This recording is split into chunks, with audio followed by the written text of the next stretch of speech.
Dans cet exercice, on a un triangle MNP.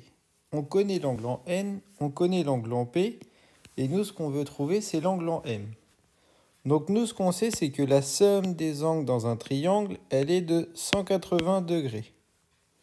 Donc c'est-à-dire que quand j'additionne l'angle en N et l'angle en P et l'angle en M, je dois tomber sur 180. Je sais déjà, moi, que l'angle en N et l'angle en P font 65 et 42. Donc j'additionne 65 plus 42. 65 plus 42, ça me donne 107. Donc c'est-à-dire que l'angle en M, c'est l'angle qui va mesurer combien pour aller de 107 à 180. Donc je vais faire 180 moins 107, ce qui me donne 73. Donc l'angle NMP, il mesure lui 73 degrés.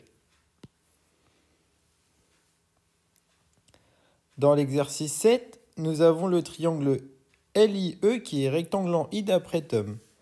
Et on doit justifier si c'est vrai ou faux.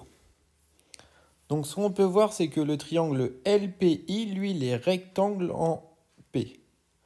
Le triangle IEP, lui, il est équilatéral.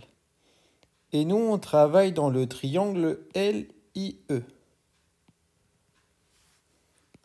Donc si mon triangle IEP, il est équilatéral, c'est-à-dire que tous ces angles, ils vont mesurer 60 degrés.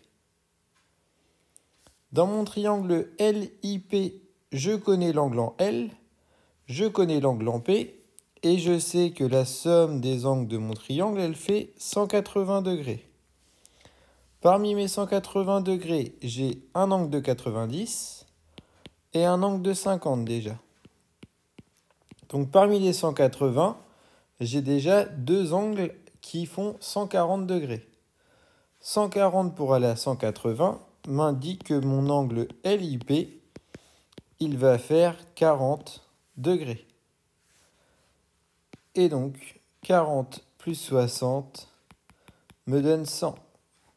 C'est-à-dire que LIE mesure 100 degrés. Ce n'est pas un angle droit.